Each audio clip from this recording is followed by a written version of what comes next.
Could it be time to audit the drug war? In the United States, 72,000 Americans lost their lives to an accidental overdose in 2017 alone.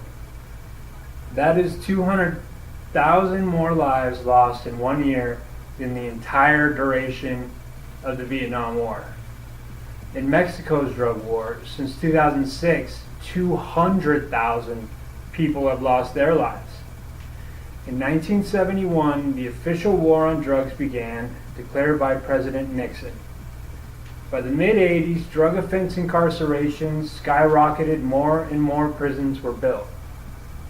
And the drug war had already been in effect for over a decade. Today, annually, over $47 billion is spent on the war on drugs. The number of people in the U.S. incarcerated in 2016 was 2,205,300, the highest incarceration rate in the world. The number of drug incarcerations for possession only is 1,394,000, in that range. Okay, so now we know America has a drug problem, and we are at war in our own country. A bad one. And the United States government has declared war on those people for almost 40 years now. But whenever there is a war, the people have a right to know how successful the war strategy is going. How much money is being spent? How many lives have been lost? And is there an end to the war on the horizon? I am here to inform you, like a journalist, with the courage to speak the truth no matter what, that there is no end to the carnage on this horizon using the drug war strategy at which we are currently using. This drug problem is getting worse and worse, much worse than you are probably aware of. I am also here to tell you that there is some good news. We live in a great country where we have constitutional rights. We have the freedom to voice our opinions, to change policy if we deem necessary. Today, I'm calling upon you to make one small step, and that step is to reassess the drug war by listening to the facts I will lay at your feet. And the next time you are asked to vote on drug policies, you will take into consideration what you have learned. I myself do not agree with our current drug policies fueled by the drug war. Between 1970, when the drug war started, and 2010, the addiction rate has stayed about the same. But the amount of money the U.S. has spent on the drug war is astonishing. The amount of money spent on the drug war has climbed exponentially. We went from spending under $500 million in the year 1970 to $20 billion in the year 2010 on the drug war. $1.5 trillion in all has been spent.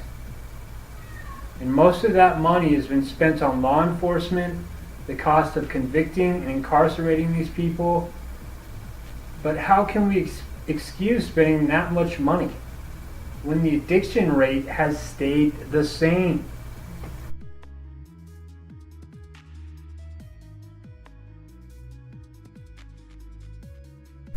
And so many people are dying.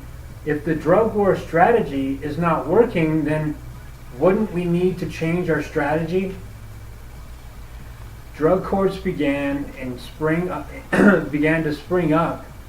in the mid-90s. Judges realized they were sending drug users to prison who they didn't think necessarily deserved to go there.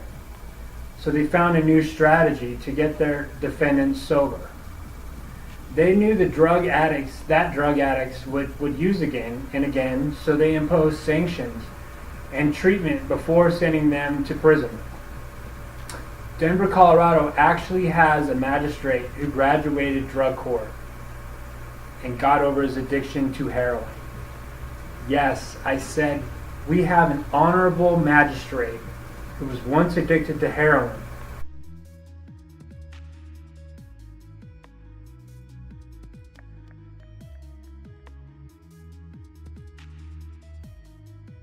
Yes, I said we have an honorable magistrate who was once addicted to heroin. In an article by the HuffPost, Alvy Zweig said, quote, "I might say I do know where you have been, because I've been there, and I know that if you allow yourself to be helped by the potential for profound change in drug court is enormous. You see, there are better ways we could be spending our money instead of just locking people up and hoping they won't use again, when they always do. Treating addiction as more of a health issue than a moral issue actually works."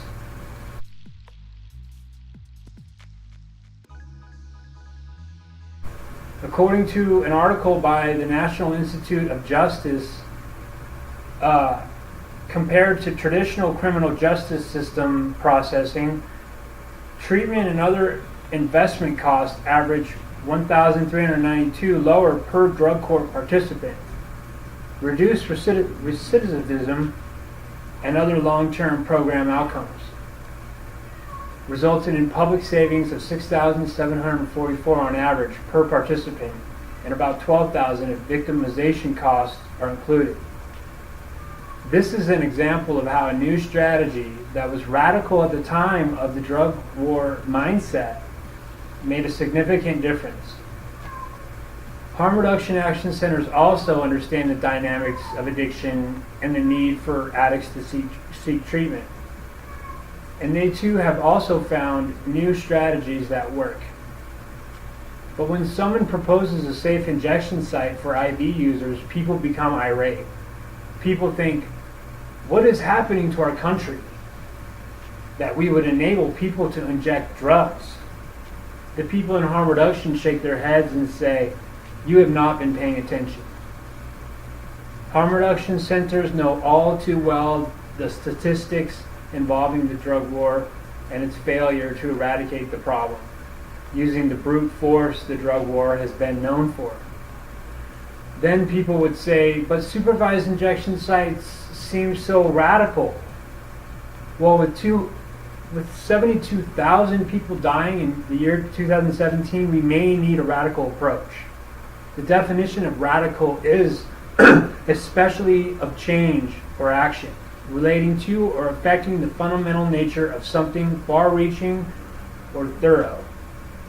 The drug war is in fact far-reaching. It reaches into the lives of everyone the addict is associated with.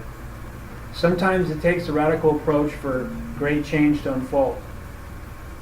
Above is an image of the cost savings using treatment instead of incarceration.